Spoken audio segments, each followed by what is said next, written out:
Nuti dadhabneerra boqonnaa hin qabnu. Boo'icha Ermiyaas boqonnaa 5 lakkoofsa 5.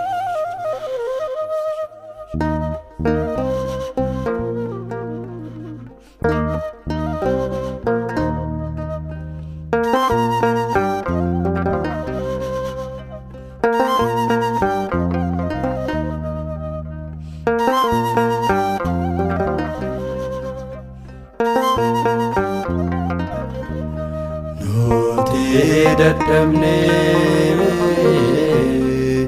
boqonnaas dhabne akka ijoollee abbaa hin qabne irreefa re'oon gurraa kaasi gooftaa ilmaan keenya Sittoni himnata Nuti dadhabne boqonnaas dhabne akka ijoollee abbaa hin qabne irreefa re'oon gurraa kaasi gooftaa ilmaan keenya kuni sittoni mul'ata. Raahel mudhii ishee hidhattee boosse. Ji'a 9 guutuu garaa isheetti kan baatte ijoollee isheetiif maaliif hin boossuyyuu?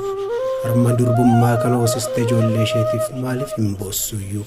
Dhiiga ijoollee ishee dhoqqee keessatti osoo laaltuu akkamiin jettee haa callistu? Raahel hirqiffattee boosse. Raajii Ermiyaas boqonnaa 31 lakkoofsa 15. Haati gooftaa keenya Iyesuus Kiristoos qulqulleettiin durboo Maariyaam boo'ichi boosse har'a haaraa ta'ee mul'ate.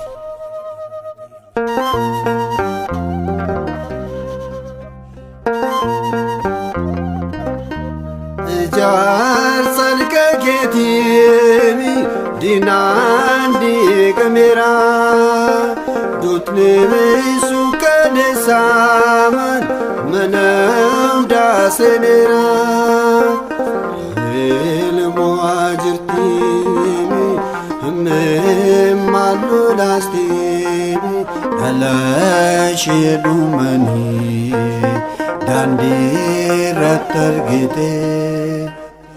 Nuti dadhabne boqonnaas dhabne akka ijoollee abbaa hin qabne irreefa re'oon gurraa kaasi gooftaa ilmaan keenya kuni sittoni mul'ata. Lubni lammii Israa'el 12 jaarsichi Saamu'eel waa'ee mootiin biraa saba isaa irratti muudamu gara Waaqayyootti boo'e. Boo'ichi saba kooti waan na bira ga'eef ani gara isaaniitti ilaaleera jedhe. Ani amma yoomitti mallattoo lolaan ilaala? Amma yoomittis sagaleen boo'ichaan dhaga'a? Waaqayyos bara cubbuun baay'ate harree eegduu biyya bulchaatii kunoo hoodha harree eegduu Saa'ol mootii godhii muudiifi ittiin jedhe. Saamu'eel 1 boqonnaa 9 lakkoofsa 16-21.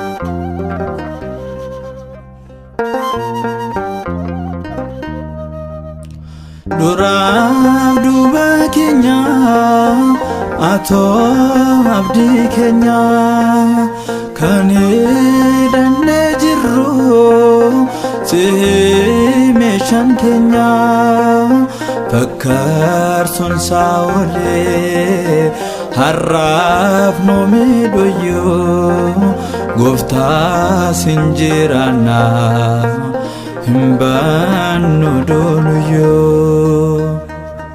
Nuti dadhabne boqonnaas dhabne akka ijoollee abbaa hin qabne irreefa re'oo duraa kaasi gooftaa imimmaan keenya kuni sittooni mul'ata.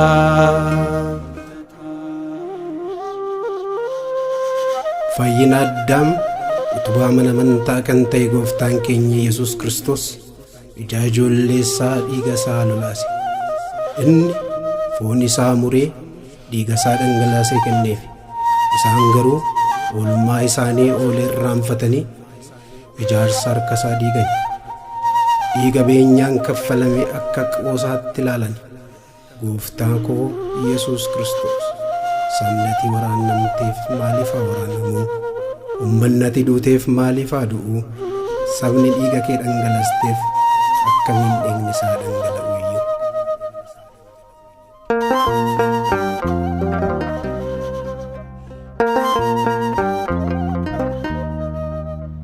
Saba duuteefitu dhiiga kee lolaasti lammiisaa majjisee garaatti jabaate. Si malee hin qabnu furii gaaffii keenya nu murteessi gooftaa dhiigeeronneen keenya. Nuti dadhabnee boqonnaas dhabnee akka ijoollee abbaa hin qabne irreefa re'oo duraa kaasi gooftaa imimmaan keenya kuni sittooni mul'ata. Waaqayyo abbaan firdii dhugaa eessa jira akka jedhe Miilkiyaas raajichi boqonnaa 2:17. Attamitti warqeen gurraacha'ee attamittis dhagaan mana qulqullummaa kabaja dhabee maaliif murtiin dhugaa dhabame? Yaa Waaqayyoo waanta nurra ga'e ilaali. Firdiitu jallate murtiitu hin jiru kan waadaa cabsetti.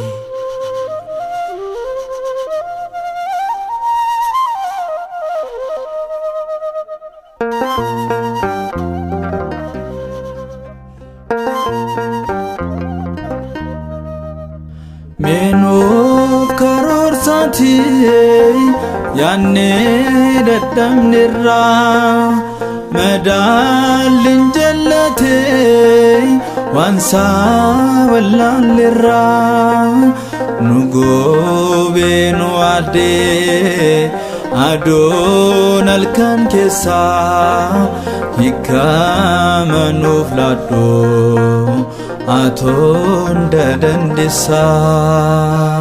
Guyyaa ifaan dhufaa dukkanaa'ee nafuu mataa gadi jedhee ol qabuu nafuu jajjabaadhaa obsaa qabaadhaa seera koo ni diigama nooluu gamoon yaa'ikoo.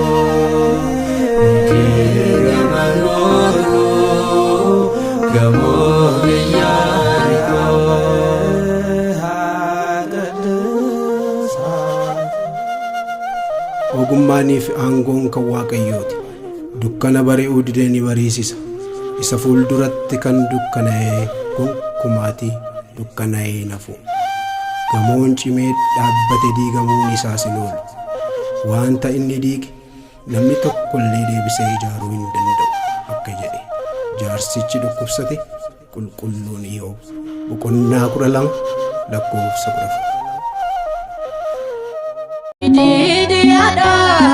Galanni keenya ulfina isaatiif kaanee hundi keenya Waaqa jiraatu hundaa dabarsa. baasee weedduu